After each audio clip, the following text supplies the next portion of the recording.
Okay, just getting ready to make the sauce for the chopped garlic sesame Thai salad. So I just thought I'd show you a couple of the ingredients and then I'll show you just step by step, as I make it. This is my food processor. You can make the sauce in this or you can make it in a blender. Whatever you got is gonna work really good. I like to use the food processor for this one just because it's easy to scrape the sides and get the sauce out. So here's my garlic here. I just grabbed some fresh basil. And then you can use any kind of vinegar that you have for the recipe. I happen to have some apple cider vinegar. You can use white vinegar if you want to. Even balsamic is gonna work fine. And you can pretty much get this anywhere now. I get the big container because we go through a lot of it, but it comes in smaller containers too. Meijer's, Kroger's, any of those like grocery stores, you'll be able to find it in the vinegar aisle. You'll also probably be able to find this most places too, the Thai red curry paste. This is like kind of crucial for the recipe just because it adds like an awesome flavor. So this will be in the international aisle of most well-stocked grocery stores. You shouldn't have a huge problem finding it, and I think it was like $3 for this whole thing. It adds a ton of flavor, and really we won't use this whole thing for this recipe, so you can use it for other things as well. But yeah, you get a lot of flavor out of it. And then this is tahini. So if you're not familiar with tahini, you're probably familiar with hummus. And tahini is an ingredient that's in any good hummus, we'll say. It's ground sesame seeds. And then this is the kind that I got at Kroger. They actually just recently changed the packaging. I like it. It's pretty cool. But that's the only ingredient in here is ground sesame seeds. You can find other brands of it around. At Kroger, they keep it in their little Nature's Market, but at a lot of other grocery stores, it'll be in like the international aisle maybe. Snoop around, ask somebody. It's really not that hard to find. And if you absolutely cannot find this, you can use almond butter and you can use peanut butter too. I've used both of those for this recipe and they work just fine. So I'm going to mix this up and I'll show you guys what it looks like. Alright, so here's our sauce, completely done, mixed up. It smells amazing. So it has sort of like that little reddish color to it from the tahini and the curry paste. Came out really good. It tastes awesome.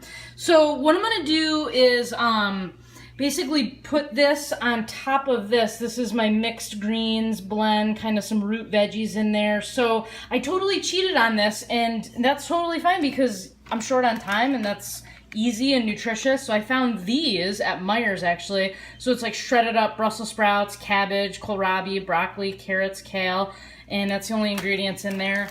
And then this one was a kale and beets, kohlrabi, cabbage.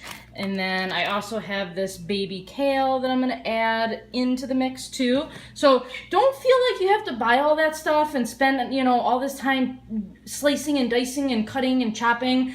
I do a fair amount of that, but I also buy stuff like that too because it's easy and it's quick, and I'm busy and you guys are busy too. So what I'm also going to put in there is the edamame. So these are shelled soybeans. So they're going to be in the frozen foods aisle, and there's a bunch of different brands of them. So you've probably seen them before at like sushi restaurants and stuff like that, but these are an awesome source of protein, good carbohydrates, and they've got a great amount of fiber in there too. So they come frozen and you don't even have to cook them. All you have to do is rinse them off, which is what I did here. So they're ready to go. I actually bought 2 bags of these because basically a bag is, I think it's like 4, you get like 4 servings, 3 servings.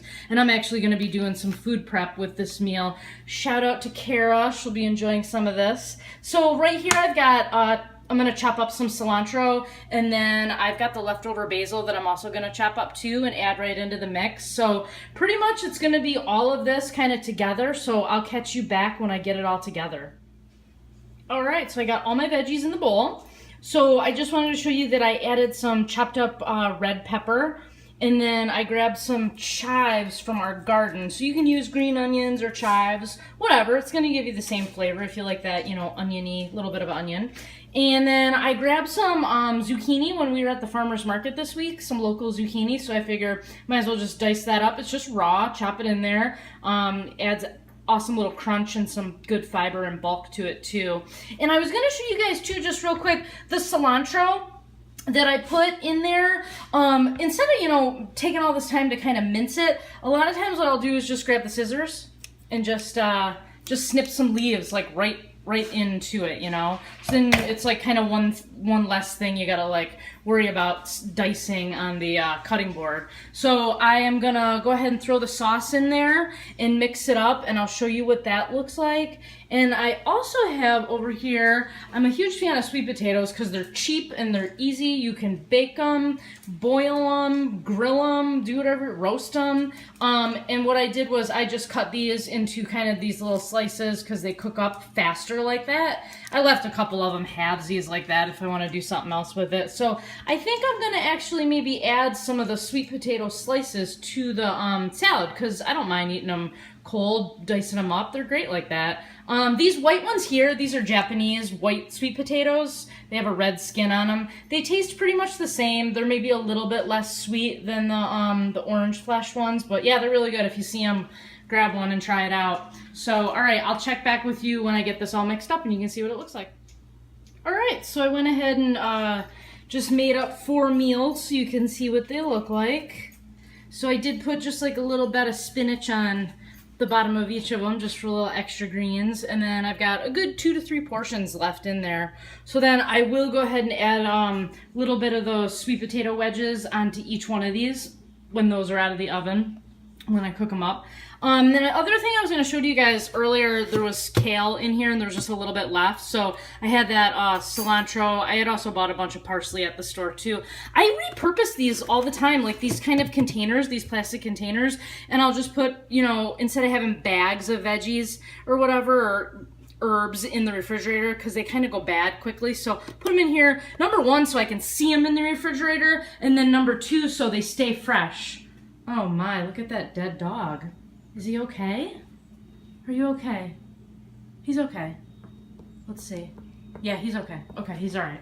So, I'll show you too what I got going on. We reuse them all the time. So I like this spinach, you know, we used it all. So I cut up some other stuff recently. I have some like Swiss chard in here, and I think I got some bok choy and cabbage, and I think there's some radishes. So that way it's in here, I see it, I can see through it, it doesn't get lost, you know, in the refrigerator. And then I think most people have great intentions when they buy fruits and vegetables, and then they end up throwing them away because they get lost in the refrigerator. So it's such a shame. So this meal is very complete. It's loaded with your healthy fats from the tahini. And then you've got the edamame, which is a great protein source. You've got tons of fiber from the veggies. And I mean, I'm doing the sweet potato, so I am turning on the oven. But other than that, I didn't turn on the oven. So it's really ideal for summer. A cold meal that, you know, on one of those hot days, it has a lot of crunch to it, creaminess, just packed with nutrients, which is what we want. We want nutrients to fill us up, you know. So I make a lot of sauces and stuff like that, dressings myself, because it's easy. And a lot of those prepackaged ones in the store, check them out. They're loaded with all sorts of syrups and salts and just garbage preservatives that you do not need in your body. Make this, enjoy it, and let me know how it goes. Oh, and then keep in mind, I made a double batch. So, you know, unless you plan on, you know, making it for like 6 or 8 servings, you're probably going to do about, you know, half of what I did. So, all right, enjoy it. And of course, there'll always be the written recipe as well.